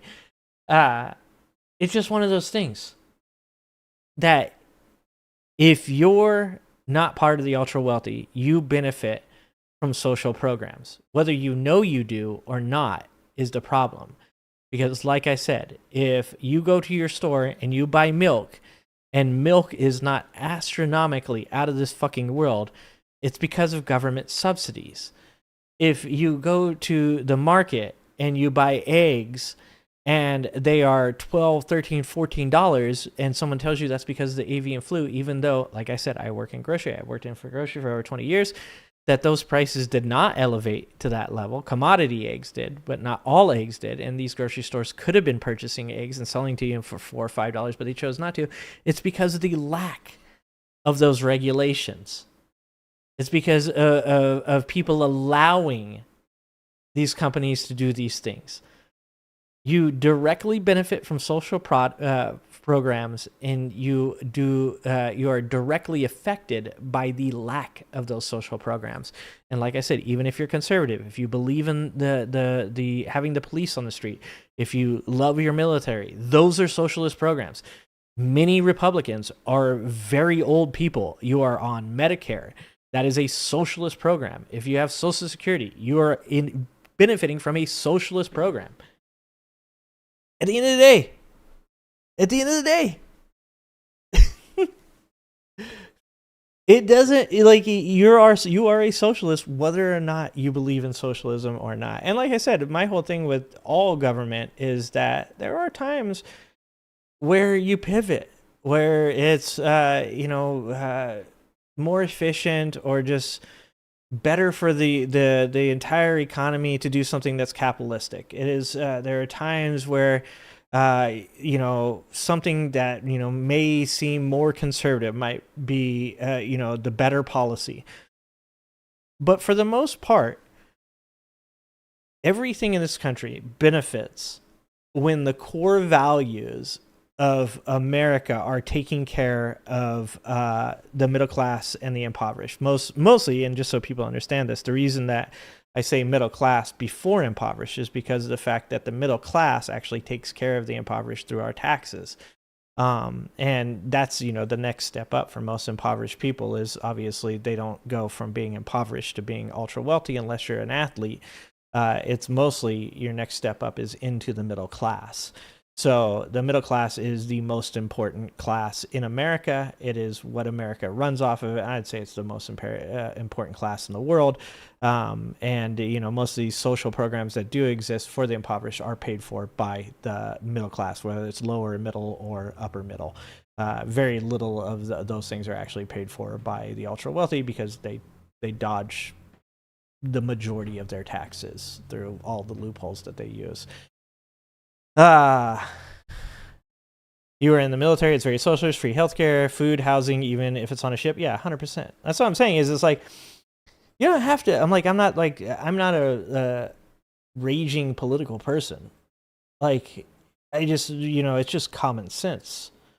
You look around at things like my son is on the spectrum. He benefits from an IHIP program. One of the reasons that he will be a helpful, productive part of our society is because he has had these government programs that have allowed him to do better throughout his time as a child, to have a better education, to have more focus put on him as a person, and therefore that's going to pay dividends for the rest of his community later in life. When, you know, he's not super socially awkward and able to hold down a job. Like, these are things that people don't think about. They only think about like what's happening to them at that time. And I think that part of that is that, like, I've been involved in businesses for, you know, 20, 25 years of my life, where I can see the benefit of making sure that people are paid well, that people, you know, have, you know, the ability to provide for healthcare, take vacations, enjoy sick days, you know, feel safe and feel as though the person that they work for cares about them and their interests and isn't going to sell them out for a customer's interests. Like, those are all really important things to me because I've worked in, you know, a business for so long. And when you apply those ideals to your personal life and to the personal life of those people around you, you understand how common sense this all is. It's not being a socialist versus being a conservative. It's not being a communist versus being MAGA. It's just, you're a human being and you can claim whatever party or political tribe that you choose to be in, whatever you can say that those are your values, but it's not really true. Your values are whatever you actually believe in, whatever you actually espouse on a day-to-day basis, whatever you actually live your life as. Those are your beliefs. Everything else is just a facade. I've told people before, I don't sit up here and tell people, oh, thank you. You like my 22-minute videos? Thank you. This is a little bit more, we do a little more serious stuff on here. But we will watch some funny stuff here in a minute too, because I can't just do this shit all day long. It's depressing.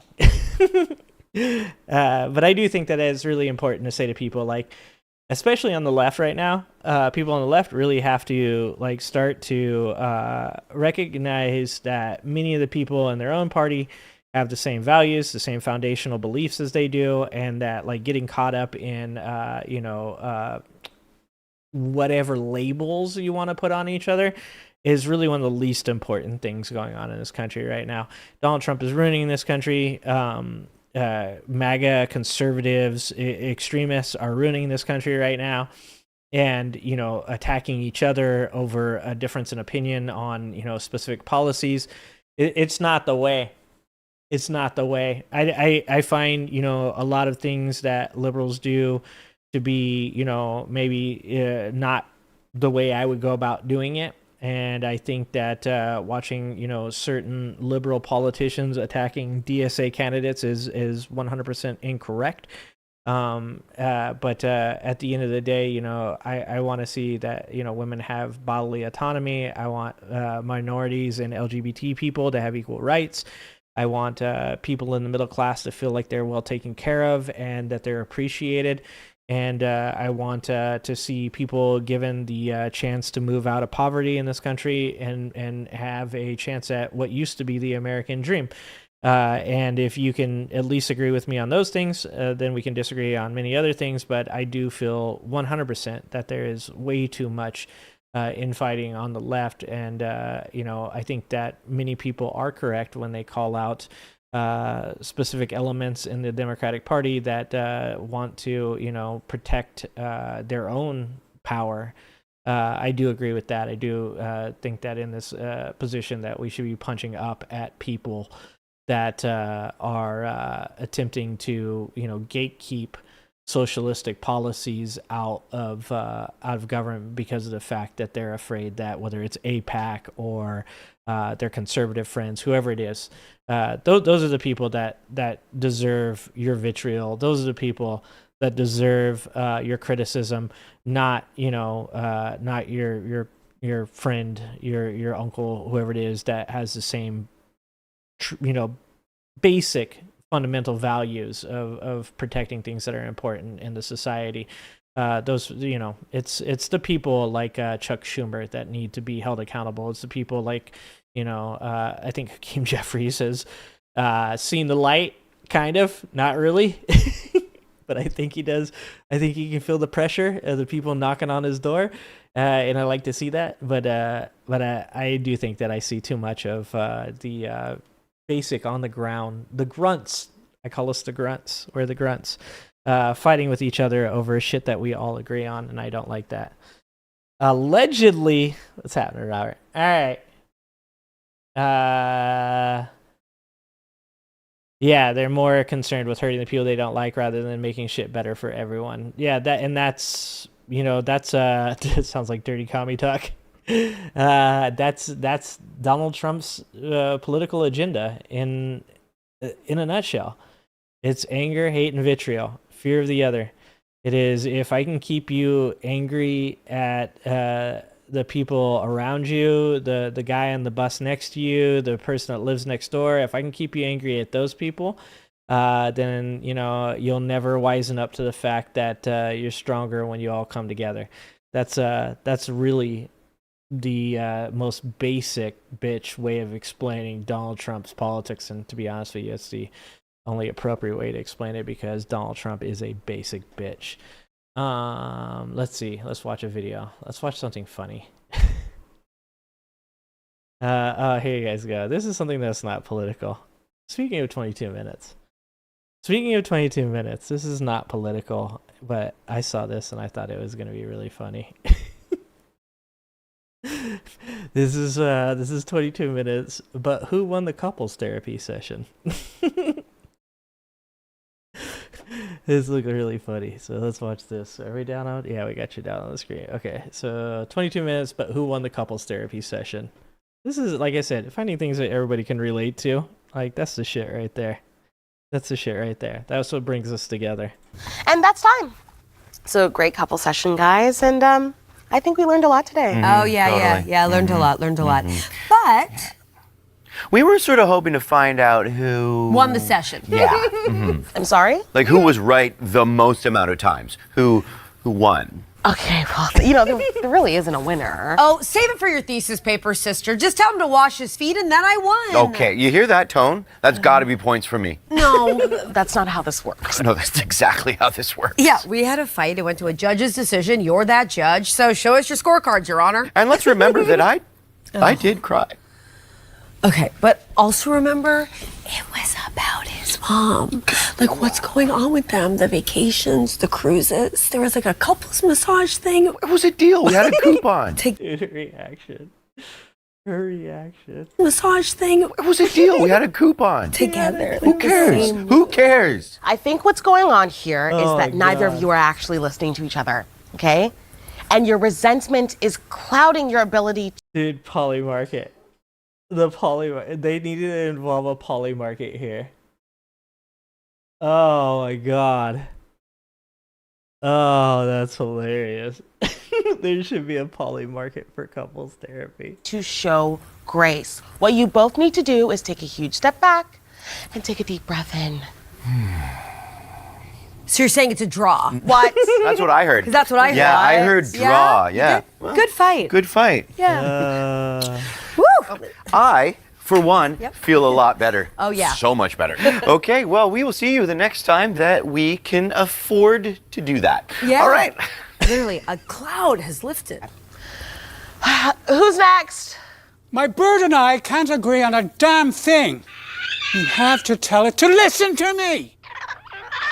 Here we go. That's the perfect relationship. Dude, I don't know. I probably told you guys this already, but my boss is saying he knows somebody that's, or no, he read an article, not knows somebody, read an article about a couples therapist that said that she was dealing with her first ever couple that involved an AI partner. So a person that was breaking up with another person that wasn't a person. I don't know who broke up with who. Whether the AI robot broke up with the human or the human broke up with the AI person. Yeah, that shit's happening. Do you guys see? Hold on. We're on, while we're on this, we're going to look up this video right now. Have you guys seen the video of the robot kicking the person in the stomach?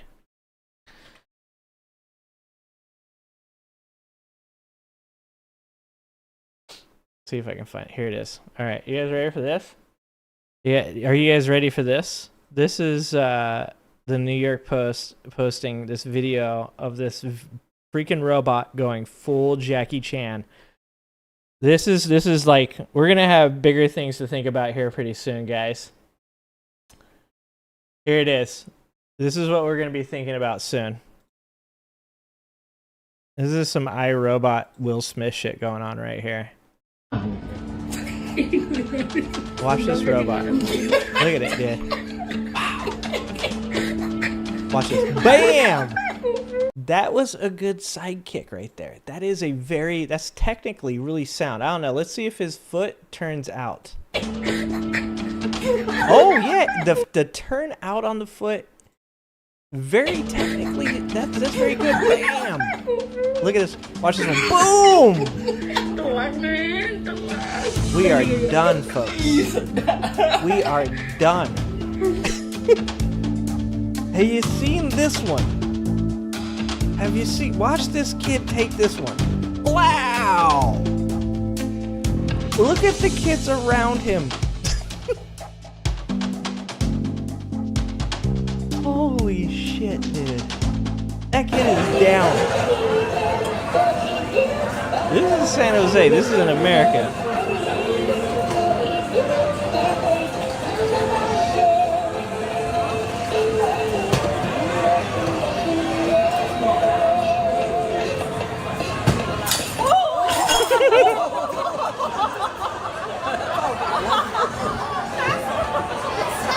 Dude, and these robots have handles. But how? How? Yeah, those are the things that are going to be killing us in a couple of years, Benny. Exactly. Like I said, we're all sitting here complaining about the U.S. government, the Iran war, and all this shit. Meanwhile, people are training robots to do ninja shit. We are in so much trouble. It don't matter how many guns you have. Like, they're just going to make the robots out of like bulletproof material. Our only defense is going to be like bad weather, the rain.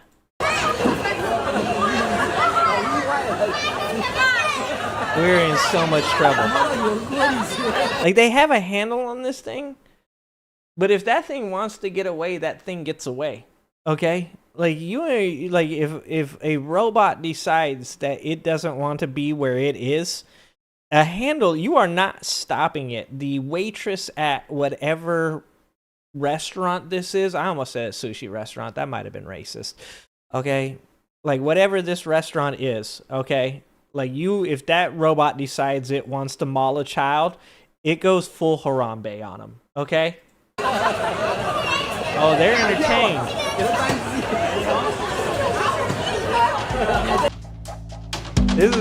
This is my favorite one, though. Do you guys remember my joke the first time that we watched this one? Because I'm about to tell it again, so you better not remember it. Watch this shit. Blow! Full Fetterman.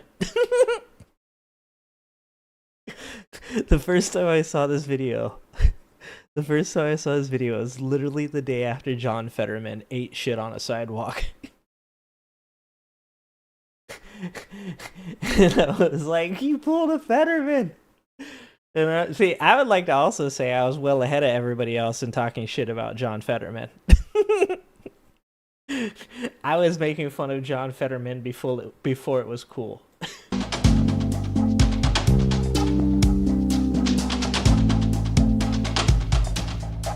I like this too. They like try to bring out like the curtain, and it just shows how fucked we are. They can't even put the curtain up correctly.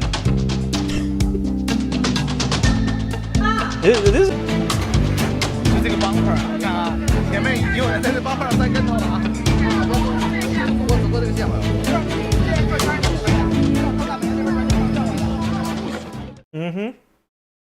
I'm not sure if we're totally fucked, or if it's just kind of like, because these videos are sending mixed messages to me.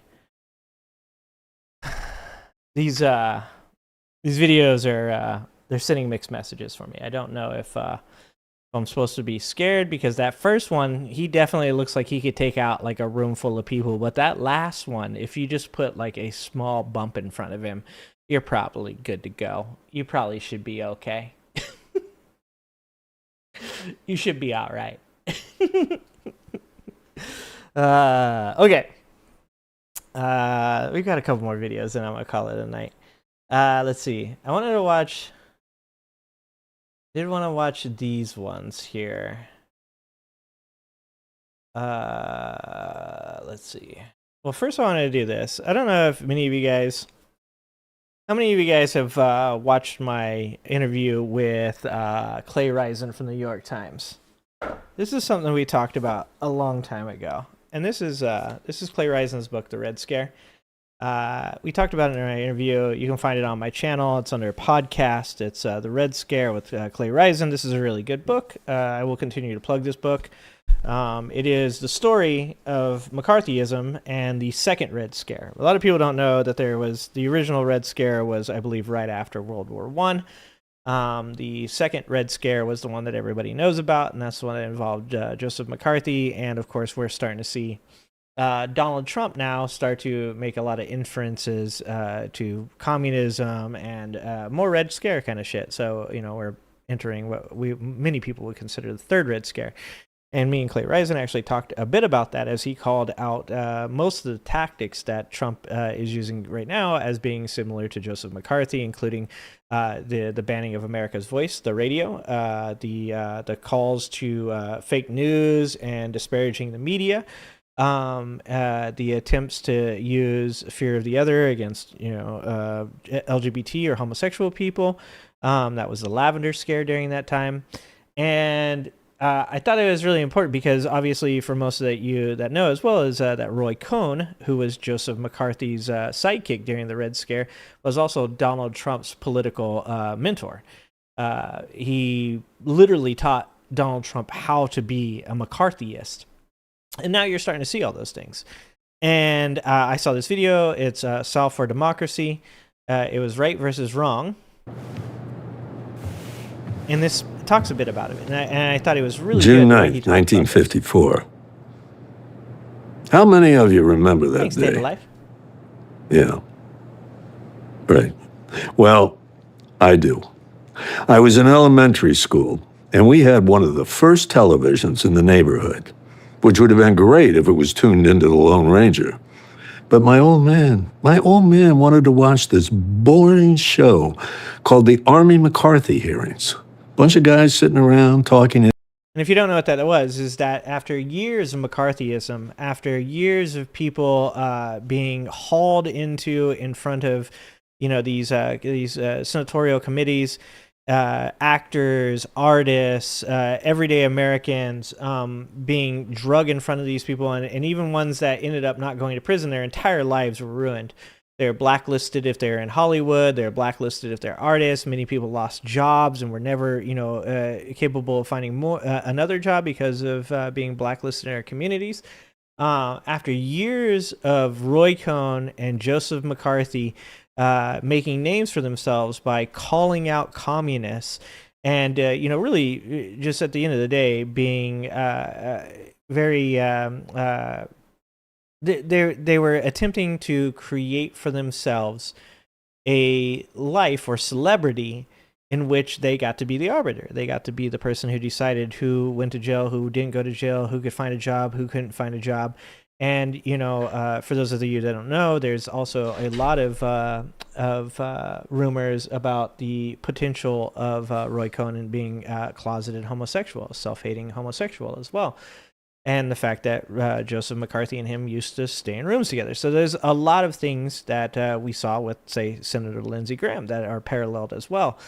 And the Army versus McCarthy was when kind of Americans had finally fucking had enough. In fact, Eisenhower stepped out of it and just allowed it to happen, back when conservatives still had any moral values at all. And this was when there was no trial. It was just a committee that was looking into the potential abuse of power by Roy Cohn and Joseph McCarthy. And I always want to say Bob Welch. He's about to say his name here in a second, but Bob Welch is a pitcher for the Oakland A's. I could be wrong about his name being Bob Welch.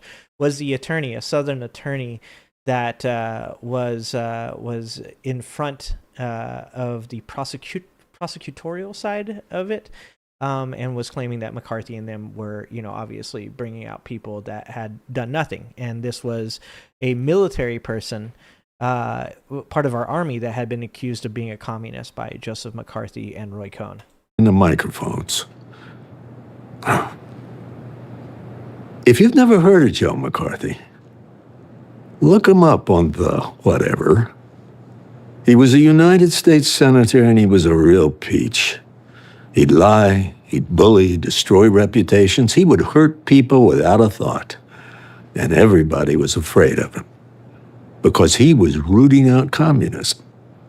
And let me tell you, in America in the 1950s, you did not want to be called a communist. And once again, that was also something that was not true prior to that, actually. Being that this is the United States of America and we have First Amendment rights to believe in any political group that we choose to. Being a communist was not seen before the initial Red Scare after World War I as being wrong. In fact, I believe Oppenheimer was accused of being a communist, and one of the best ways I've ever heard somebody denounce the Communist Party. Oppenheimer said, yeah, he went to a few of the communist political gatherings, but they were boring. They were just a bunch of book nerds that got together and talked about things and never really wanted to do anything. And I was like, based. My old man hated commies. Hated him till the day he died. Fought him in Korea. Believe me when I tell you, he had zero use for that particular philosophy. And yet, there we were, June 9th, 1954. And on the television, a man named Joseph Welch stands up to this bully McCarthy. And Welch says, Joseph, have you no sense of decency, sir? At long last, have you left no sense of decency? And my pop, my commie-hating pop, mutters to himself, about damn time. No, I'm confused. I say, Pop, I thought you and McCarthy were on the same side. And my father looks at me and he says, there is right versus left. And there is right versus wrong.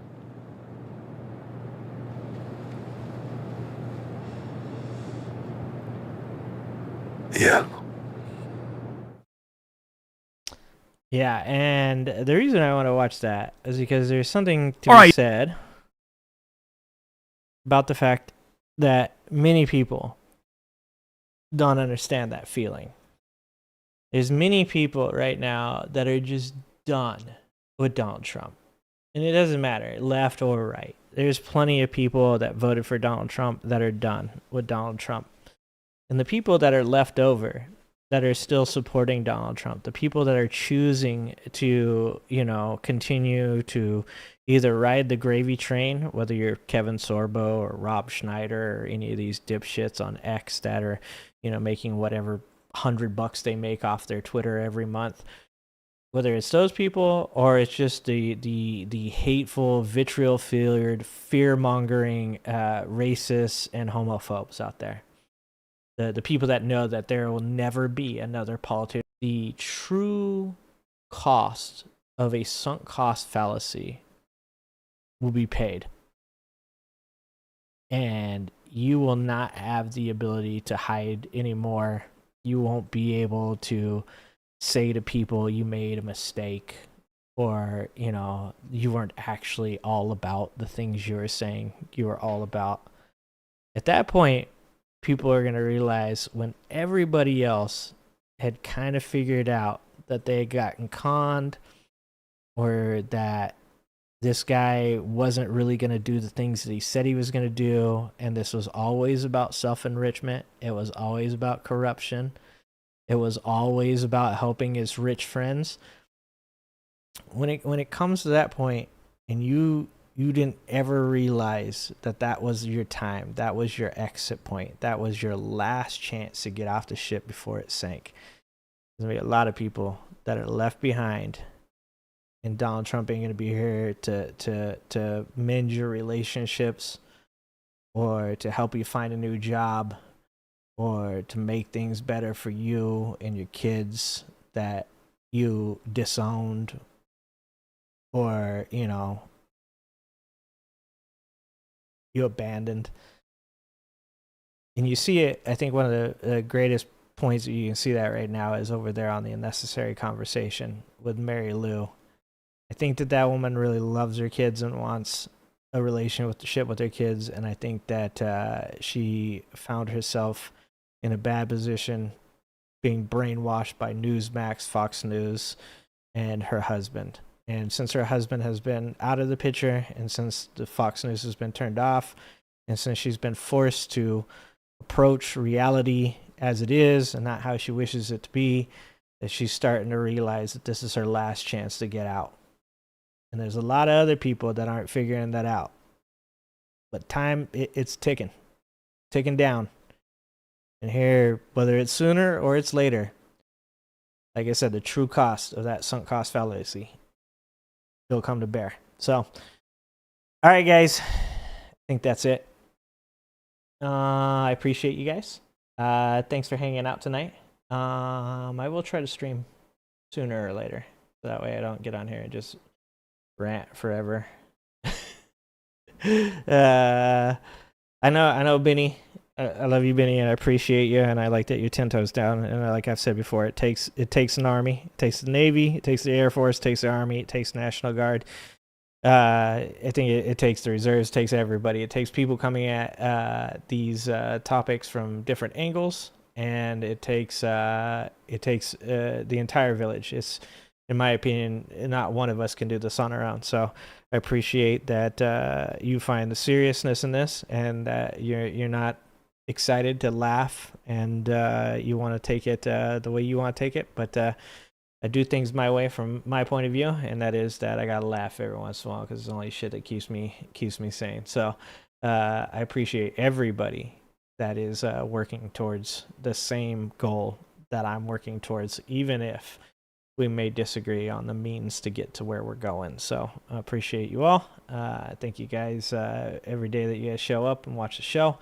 And I hope you guys have a good rest of your week. If I don't see you, if I do, then we'll watch some more funny videos, and we'll talk some more shit too.